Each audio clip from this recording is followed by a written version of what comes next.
Hello, friends. I appreciate you all joining us on another Talking Timeshare Tuesday recap live. Thank you very much for you choosing to spend your evening, your wonderful Tuesday evening, without anything else going on, to chat about timeshares. Got some great topics here going on tonight. Most hit you in the warm and fuzzies because we're all talking about. First off, actually, I forgot to totally mention each and every one of you. Happy Thanksgiving. I hope each and every one of you had an absolutely wonderful Thanksgiving weekend, filled up on leftovers, just absolutely ate to your heart's content, and just had an absolutely amazing week. If you were like me, your kids were off school and had to find a way to entertain them for the entire week. So, got some people already. Happy Thanksgiving. Thank you so much, Claire. Appreciate you tuning in. Happy Thanksgiving to you, and hope you had a wonderful one. So, just to kick things off, as I will say that easily the number one topic I got, the biggest emails, the most number of orders, holy smokes. A competitor, we shall say, announced a Cyber Monday sale on their membership. So we can't have any timeshare website out there being cheaper than Tug. So we also announced a Happy Thanksgiving, Black Friday, Cyber Monday sale. Happy holidays, Bliss. Thank you so much. You as well. I hope you had an absolutely wonderful Thanksgiving. I hope you and your family enjoyed it and had the most delicious turkey and stuffing and cranberries. And I'm still eating on pecan pie. I'm definitely fighting the whole fatness going on right now. But back to what we're talking about. We did offer a $10 a year new membership, $10 a year renewal.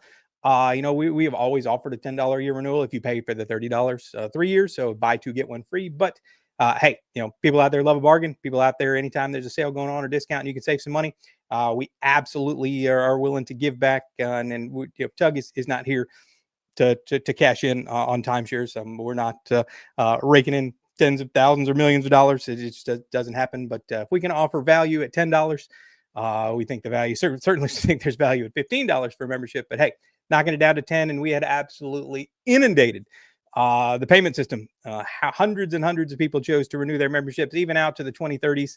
It was wild. People were putting multiple year memberships in their cart, multiple 3-year memberships in their cart. I was absolutely overwhelmed. I was blown away at how many people love Tug so much at $10. So keep in mind that it's always $10 if you buy the $3 renewal. But for these special deals, I did it for, I believe, Memorial Day, did it for Black Friday, did it for Cyber Monday. It is going to end tonight. So since the newsletter resend went out today, hey Jeremy, how you doing? Thanks for tuning in. Appreciate you joining us on this wonderful Tuesday evening. Happy Thanksgiving to you and your family as well. Hope you had a great vacation. I'm pretty sure you said you're out of town, but hey, hope it was a great time. Tonight is the last night to join Tug for $10 or renew your membership for $10 a year or renew your membership for 3 years. It will extend your existing membership, as we mentioned. And I was super amazed at how many people who are already good till 2028, 2029, 2030 chose to extend another 10 years. Or pay another $10 to extend another year or multiple years. Very, very blessed. It's so many people support Tug. Allows us to remain ad-free, allows us to remain not charged, seek out advertising or have to get people to pay us to advertise stuff on Tug. It's just completely independent, completely unbiased. 100% community support is where Tug gets its revenue. So thank you so much for each and every one of you who took advantage of the Black Friday, Cyber Monday, Happy Thanksgiving, whatever you want to call it, sale. It ends tonight at midnight. I'll take that off there. But savvy timeshare travelers can still get that $10 a year by renewing for 3 years. So enough touting about Tug. You're all here. You're all probably Tug members. Thank you so much for tuning in. And we're going to go into the absolute first topic that we're most important topic we talked about last week, other than I screwed it up again. So here we go. We're going to click back and share. Perfect. I think it worked. Yes, no, add. Perfect. Okay. Sorry. See, you knew I was going to screw it up. I had to give you something. To laugh at me about. It's okay. I'm working. I got all sorts of new little features and gadgets here to get this stream going. We are currently live on Facebook and on YouTube. Apparently, I got to do something to get Twitter to do live. I don't know. I'll figure it out some other time. But anyway, thank you again for tuning in. First topic we're actually going to discuss, besides the Tug member discount that ends tonight, is mobile check-in now available for Marriott resorts, Marriott Vacation Club resorts. And this kind of got, originally a lot of people were interested in it, super excited, and then it kind of fizzled out when people realized it wasn't quite what they were, the streamlined process they were expecting it to be. I will say that it's a step in the right direction. A lot of people commented that they were expecting it to be like Disney, where you can literally just check in and go right to your room, that's mind blowing. I haven't even experienced that in some of the hotels I've stayed at. but anything that kind of furthers the process and advances technology on down the line to make things more convenient, or more importantly, owners were super excited to think that, hey, if I can check in on my phone, I'm not going to have to be forced to swindle my way through or talk my way out of a sales presentation. I get my parking pass, I just go right to my room. Shortens the time at the check-in desk. And then while it did do that, it was kind of hit or miss. Some people said that even though they filled out the online check-in, they got asked the same questions: how many room keys they wanted, so on and so forth. Maybe they're working the bugs out. It's a brand new program. That things are not infallible, and hopefully they continue to improve on that. But hey, just having it's better than not having it. And if it cuts your check-in time down by 5 minutes so that you can, get up to the desk, have all your information in there, get your room key, hopefully swing on by the concierge desk and be shooed away to enjoy your vacation without having to book a timeshare sales presentation, I'm all for it. So kudos to this first effort. Marriott, also Vistana. Some Vistana owners said that they were also offered through the app. You do have to download the app on your phone. Mobile check-in. So hope this continues. Hope this gets more it improved as things go along. And who knows, maybe in another year or so, or less than that, you will see the ability to check in right from your car and use your phone as a key, check into your room. You won't even have to go to the check-in desk anymore. And maybe unplug your phone so they can't contact you. Maybe they'll just have to knock on your door to schedule your timeshare sales presentation, or maybe you can schedule it right over the phone. Who knows how that's going to work? But again, super exciting to see technology kind of make its way down the line, providing for people to check in on their phone. And again, anything that offers the ability to speed up check-in, okay by me. I hope they continue to advance it, and I hope owners continue to enjoy new offerings available at their timeshare. Going on to topics, it's going to be a quick night. We only got a couple of things to talk about. So going on to auction 3. This is actually be a big one. For those of you at Spinnaker French Quarter Resort, this kind of Spinnaker French Quarter Branson, excuse me. This resort, not in the best of situations, for lack of a better term. It's been going on for quite some time. A lot of owners have been very frustrated. A lot of owners have been, I guess frustrated is a great term, at the lack of communication that they've gotten. We're finding out where they stand, what's going on. Everyone kind of knew that Lemon Juice, which is a very, I want to say reputable company in the industry, but unfortunately, it's kind of, despite them having a sterling reputation, when Lemon Juice gets involved, your resort is not good. The financial situation or the overall situation of the resort that requires a company like Lemon Juice to step in to try to help them navigate through the shark infested waters that is trying to keep the resort open some way, somehow. Again, they're great at it. They seem to do it time and time again. Yes, it's not going to be ideal for the owners that truly want to remain owners or have super highly desirable weeks or been owners for years and love the ability to stay at that resort. But unfortunately, it's reached a situation where so many owners have, defaulted, don't want to own anymore, tried to escape, try to get their way out. It's just not a good situation. Once the tipping point is reached, it's just kind of a snowball effect until the resort closes down, declares bankruptcy, shuts down, and be sold off. And that's where Lemon Juice steps in to provide an alternative. It's in most cases that I've seen, it's kind of a hybrid solution where they're not looking to navigate the resort through bankruptcy. They're not looking to sell off the entire resort, but they are looking to monetize parts of the property. And will that mean selling off half of the resort, selling off one or two of the buildings? Now, I've never been to Spinnaker French Quarter Branson, but I'm assuming that you're talking about multiple units in multiple buildings. And you don't have to close the entire resort in order to make it financially viable or to survive this particular situation. And that's what Lemon Juice seems to do. Whether they, have collected enough weeks or there's enough weeks in default that they can convert all these owners to a single building or two buildings and then sell off the other half or convert them into full-time livable condos. I've seen all of those options presented. I'm sure that Lemon Juice has worked directly with the board of directors to offer these solutions, and it seems that this is playing out. And just this week, Lemon Juice sent out a letter, an email, probably sent it out in regular mail as well, to all owners at the resort, basically laying out this exact process and what they can expect moving forward. It was mentioned, if you look down here, that a lot of challenges going on, not financially viable in its current form. I think everyone kind of saw that writing on the wall. There were some comments on, got you some emails here. They have their own website set up, FrenchQuarterImagine.info. So owners can go there and see the latest updates and get the latest updates. And more importantly, they provided an email address that you can, FrenchQuarterImagine@lemonjuice.com. So you can email them directly. You don't have to try to reach out to the board of directors, who our owner volunteers just like you, and probably are inundated with email requests from owners. Just not a good situation that any person wants to face. But they're volunteering, doing their best. They're owners just like you. Board members. People like to see board members, or like to think board members are you know highly trained, super intelligent, above average individuals who were selected based on merit. And I don't want to knock board members, but I mean, I serve on the board at my association, and I'm not anything special. Public school, I have a college degree, but I got no training on how to be a board member. I'm just an owner, and someone has to do the job. Someone has to make these decisions, whether they're good or bad. And most owners just don't care. I don't care to be involved as long as their maintenance fees stay the same, their room's clean. Most owners just don't get involved in the day-to-day running and management of the resort unless there's a problem. So, I strongly encourage anyone to reach out to try to run for the board or serve on the board. It really, really opens your eyes, seeing things from the other side of the table, so to speak. But in this case, now Lemon Juice has now stepped in. They appear to be happy to take any and all questions from owners moving forward. Again, it does seem like that if you've chosen to default or you just don't want to own anymore, that the portion of the resort that goes up for sale, any proceeds left over, minus the maintenance fees you haven't paid, minus any past due such, which probably means you're not going to get anything. But there will be a payout. It does seem like that their plan is to sell off a portion of the resort or convert those units into something else. To make the situation more financially viable, to allow just a portion of the resort to remain open as a timeshare, to make the owners that want to remain owners happy, while providing a cash influx by selling the property or converting the property, or whatever the plan may be that they will decide moving forward, to allow that resort to remain a resort versus just telling everyone, sorry, you're done. Kind of like what's happening at some of the Wyndham resorts, and making everyone unhappy. At least you can make some people happy, and some others. There's no decision you can make in this situation that everyone is going to be, hey, great job, thanks.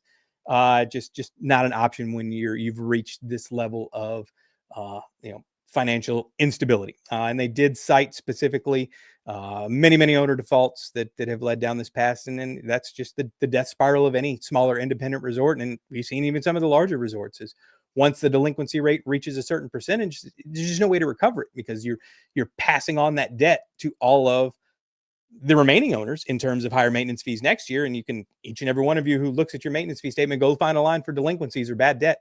And that is exactly the amount you pay in your maintenance fees for people who aren't paying their dues. So as more and more people stop paying, the higher rates go to the people that do remain paying, which in turn causes more and more people to think it's not worth it to own anymore, are unlikely to sell or give away their timeshare in instances like this, especially, and thus choose their only last option is to stop paying, or God forbid they engage an exit company to stop paying and pay that exit company thousands of dollars that they could have paid to the resort or paid their dues.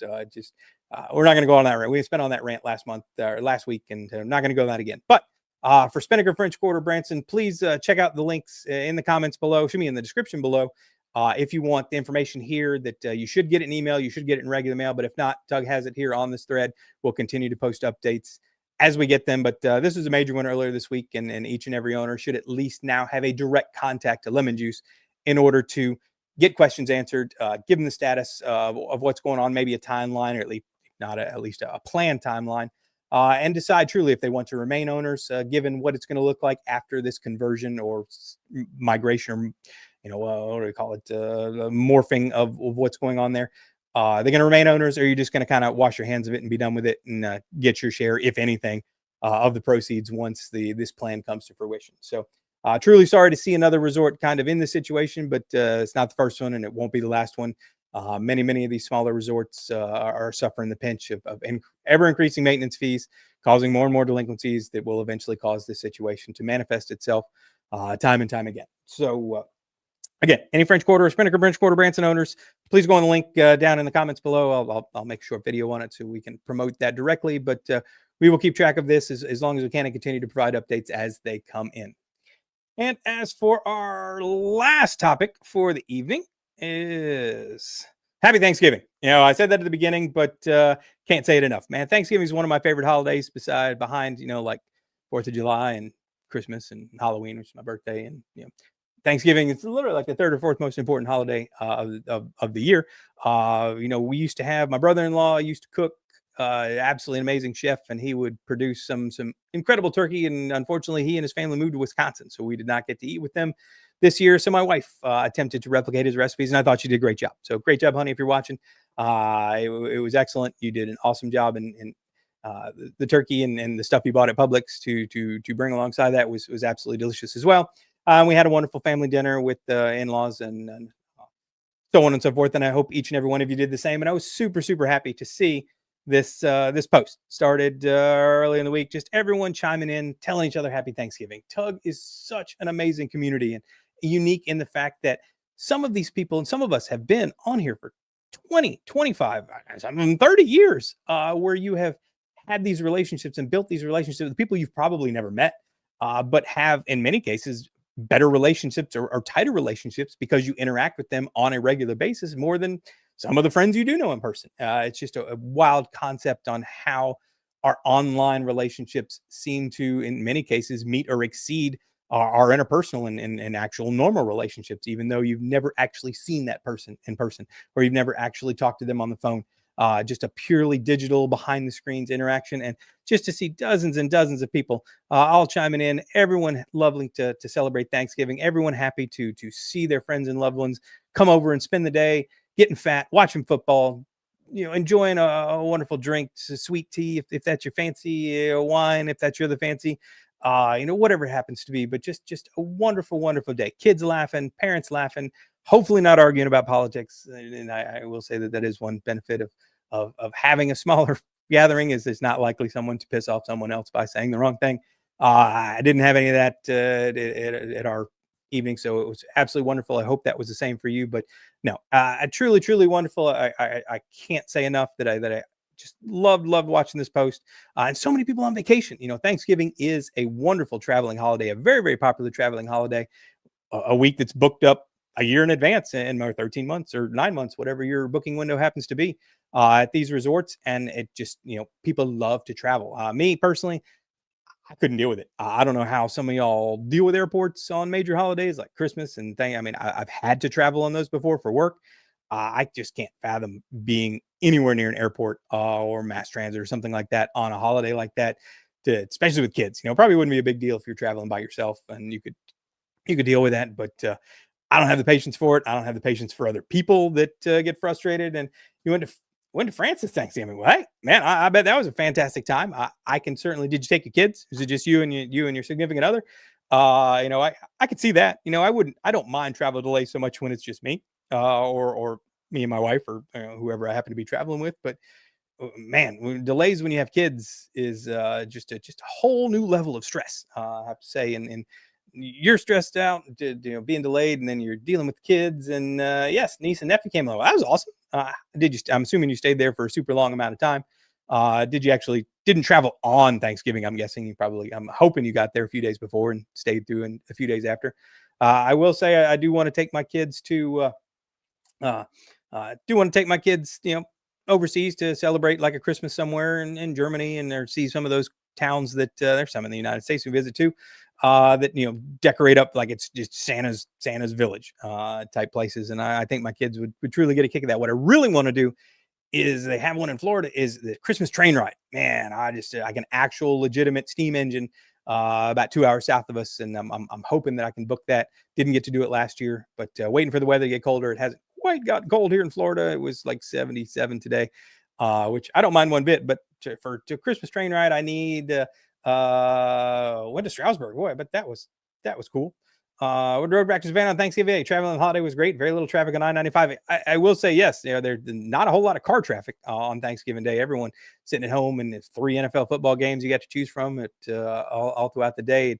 People did not have to go out to do anything on Thanksgiving. And I imagine anyone on the road was truly wondering where on earth everyone else was. But I doubt that was the same at airports, or at least in my experience. Maybe it's different in the past few. I haven't physically traveled like that in 15 years or so. But on Christmas Day, everyone's trying to be happy and joyful, but it's everyone's stress levels up because everyone wants to be home. No one wants to be stuck in an airport. No one wants to be sitting in a line. No one wants to be, having to deal with deal with other people's just as frustration. You want to be home. You want to be with your family. You don't want to be stuck in an airport.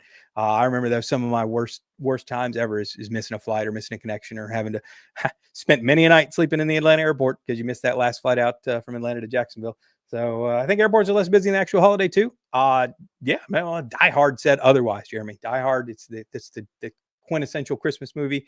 It's I've always experienced for me that the holiday travel, whether it's maybe the actual day. I don't think I've ever traveled on this day, but Christmas Eve, Thanksgiving Eve, stuff like that, especially when it falls on like a Friday. Oh man, that's just a recipe for disaster. So I hope that didn't happen to each and every one of you. I'm glad Clara had a wonderful vacation in Stroudsburg with her niece and nephew. That sounds amazing. I totally want to take my kids on a Christmas train ride. I'm going to find that. That is my goal as a dad, is to sit on a train and sip cocoa when it's nice and cold out, and have my kids enjoy an actual legitimate steam train ride, open door, all that stuff. Not an Amtrak. We get a lot of those here, but that doesn't really appeal to me. That's going to be, I want to give that to my kids. And then that's an idea.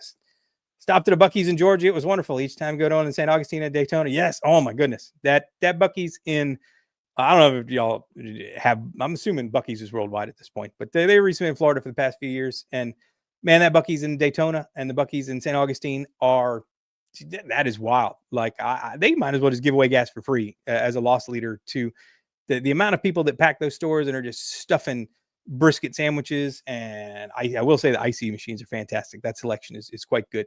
But just the amount of shopping going on. I mean, it's almost like a Walmart with just 100 gas stations and electric chargers. And the fact that they put a Bass Pro Shops and a Costco right across the street from a Buc-ee's, I don't want to go anywhere near the World Golf Village and that intersection, because that traffic there is just, it's stupid. It is like every major holiday traffic jam combined into one.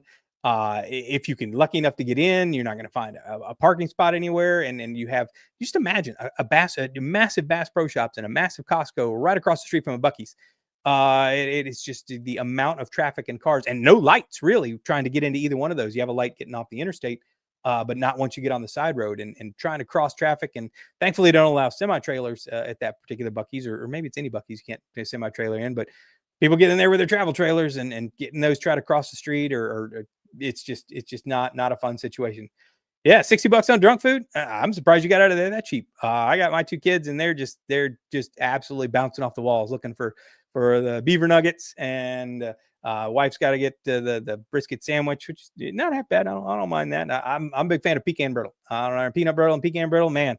I could live off that for a week if I really had to. That's my go-to there, and an icy, and that's my fuel to get down the road. As usually we stop by one or both of those and fight those crowds. Unfortunately, because I would rather, that just tells you how much my kids will complain if we don't stop, that I'm willing to fight those crowds and that kind of traffic to get them in there and get them into Buc-ee's, so that they can enjoy the next hour and 30 minutes drive to Orlando when we go on vacation. So we now avoid the St. Augustine store. Yes. No, I don't know who designed that or who approved that a Costco and a Bass Pro Shops right next to a Buc-ee's. That's, man, I would hate to live there. I would hate to live, because you go down there around what is that, Ring Power, and there's a whole community of homes back there behind that, and they all have to drive through that just to get out of their house. Oh, man, it's definitely just some poor traffic planning on the part. Somebody just saw some dollar bills, and in terms of maybe CDD costs or tax revenue or whatever from putting those three things there right in the heart of St. Johns County. But man, yeah, that's just a poor one. But I will say the Daytona one's no less crowded. I mean, that is an absolute poop show as well. Sometimes we stop by that one if just because, again, kids are like, oh my God, they see the sign, and it's just like the Pavlovian response that either we stop or they just scream for the next 30 minutes that they want to go to Buc-ee's. It is what it is. So Buc-ee's is fantastic. Anyone who hasn't been to Buc-ee's, go to Buc-ee's. It will change your life. It is an experience, almost much like Disney, that has to be seen to be believed. On what you can buy. I think you can buy kayak. You can buy barbecue grills. You can buy kayak. It's literally just, imagine a Walmart with 100 gas stations, 100 gas pumps, and it just everything under the sun sold in that place. Delicious food that's cooked in front of you. And they got, it's like a hibachi stations for barbecue, and man, they're cooking. I saw sushi there the last time I went, and it is just a fresh fried chicken. Man, it's you need food and you need to recharge. Buc-ee's is where it's at. And so if you want to fight those crowds just to experience that, you got to do it at least once. I certainly, if you're needing to get in and out, it is Not ideal, but I will say the bathrooms are clean and very, very large. So, if you truly, unlike most gas stations, you probably would choose to go somewhere else to do your business. But hey, Bucky's is not half bad. You certainly, I've been in far worse gas station bathrooms. Man, I don't know what's going on with me right now. But like the car wash in Daytona too. Yeah, the longest car wash in Florida. Yeah, no, it's the Bucky seems to the stuff they use as loss leaders to get people to stop there and shop in that store, because man, I would love to see the average expenditure of a patron who walks in that store. I mean, it's got to be a number. Which is just why I love the fact that I wish I took a picture of it. I'd have it here if I wanted, but how much they offer people to pay. I think the pay there starts at like 18, 19 bucks an hour, which is it's insane. That's just for, I think the car wash technicians get $25 an hour or something like that. It's very impressive. Bucky's is quite the establishment. That's truly a forerunner in gas station. I don't know, marketing. I can't. I'm just curious as to who thought to put that kind of those two things together, and how it became such a success is just a testament to something that absolutely blows my mind. I would never have thought that you can have just these mega gas stations that would become so popular, that you would think that when I heard 150 gas stations in this huge 20,000 square foot Walmart size store and right in the center of it, that they built them so big because it wouldn't seem crowded because it's so large. But man, it's just wall to wall, shoulder to shoulder. But I will say one thing is they are even more impressive than Chick-fil-A in getting people through the checkout line. That is, I've never seen lines move. You don't see like 100 people standing in line like at Walmart, where you got 25 registers and the only ones that are open are 3 self-checkout ones. The Bucky's people are masters at getting you in and out, getting you paid, and getting you back on the road, so that they get the next people in. But it is very, very impressive. But yeah, that is pretty much our topics we come to. I want to wish everyone again a super, super happy Thanksgiving. I got some all sorts of really cool new. I hope the stream looked normal. It looks fine in me. At least I can see it this time. So the dozen or so people that tuned in, and I again, thank you so much for spending a Tuesday with me. I'm getting better at this stuff. I got all sorts of these new tools that really was just blabbing for most of the time. I didn't get to use half of them, but I got all sorts. What is it? Like and subscribe button. Look at that. Click the like and subscribe to the channel. Sure, why not? You probably already are. Those of you who are on here and watch this probably already are. But I guess it's, I told myself I would never say that in a YouTube video, because I hate it when people say that when I watch YouTube videos. If you're on the channel and you want to like it, like it. If you want to subscribe. Any of that helps Tug, helps spread the word of Tug. More people like, more people subscribe, the more people see these videos. But truly enjoy spending my Tuesday evenings talking about these things just off the cuff. I have absolutely no script when I'm talking about this stuff. I'm just reading it and reacting exactly the way you are. My thoughts when I read it originally over the weekend, or participated in the threads myself, as in the Happy Thanksgiving, and just sharing my thoughts with you guys and interacting back and forth. So it was all vertical, a little out on a desktop. Yeah, I find that the vertical stuff, the majority of people, oddly enough, the vast majority of people who visit Tug and are on phones or on tablets. So desktop is less than 40%, I want to say, of all total traffic. And someone that's been doing a lot of metrics. And I know you and your destination, I'll give you a cat out, Destination Timeshare. Please visit his channel as well. Anyone producing timeshare content on live, I'm going to promote, because there needs to be more timeshare content. The more people that know about timeshare content online, the less people are going to fall for timeshare scams and buy retail and all of the bad things that come with timeshares. So been doing a ton of reading on how so many people, far more people access, someone mentioned that actually more people access YouTube now on their TV than anything else, which is just crazy. It's just a wild metric. The majority of YouTube browsers now are people's home TVs. And then also someone mentioned, we were talking about it the last time, the shorts. I've been loving doing the shorts because, no one's going to recap and watch this 30 minutes of me talking, rambling and such like that. But I can break this stuff down into 1 minute segments that people are more watch. But someone mentioned that the YouTube shorts are all designed. And for those of you who don't want to chat, I'm just chatting with Jeremy at this point and babbling. So thank you all for those of you who tuned in for the timeshare content. And we're just talking about YouTube content at this point. But said that the YouTube short stuff is focused on kids, which is super surprising. Like, all of the algorithms and all of the search engine stuff is geared towards kids. So if you are producing stuff that kids are likely to click on, then you're far more likely to be successful in shorts than if you're producing some sort of content that the vast, far less people, adults are looking for timeshare content on YouTube Shorts. But the Opus Clip tool that allows me to clip this stuff super easy and add it out there. I will say the one thing that really, really grabbed me for the shorts is that the people that do watch your shorts, because kids are just going to scroll on. I see something with timeshares and then they're just scrolling and clicking next and so on and so forth. But the people that do watch the shorts and are interested in engaging that are more likely to be your target audience versus just some random person who's going to watch something about timeshares.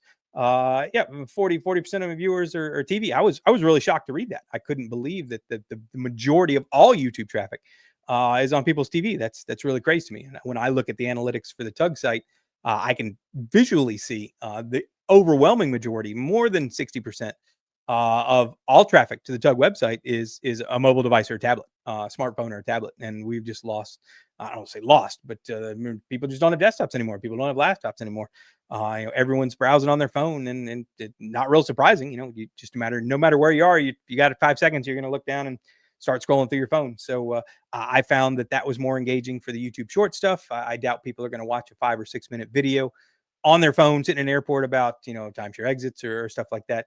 I know both you and I were working on promo stuff for our channels for Irene's thing. I'm about finished that up, and that's going to be another nice widescreen made for YouTube and watched on that type format. I will say they look so much nicer. The short stuff, when you try and compress it and make it all into some sort of nice format, it looks terrible. I don't know how people are able to, at least maybe the Opus Clip tool doesn't keep the quality. Meaning, I'm recording right now in 1080p. It should be displaying in 1080p. I'm hoping anybody watching it looks clear and crisp. But whenever it goes through the Opus Clip tool and they cut it up, it looks all grainy and crappy. And I noticed that all of the YouTube shorts have been updated have just looked terrible. It looks like less than 480p. It looks like old standard definition stuff, and I'm not really sure what's causing that. And so what I'm doing now is I'm saving these, and I'm glad I'm not the only yeah, exactly.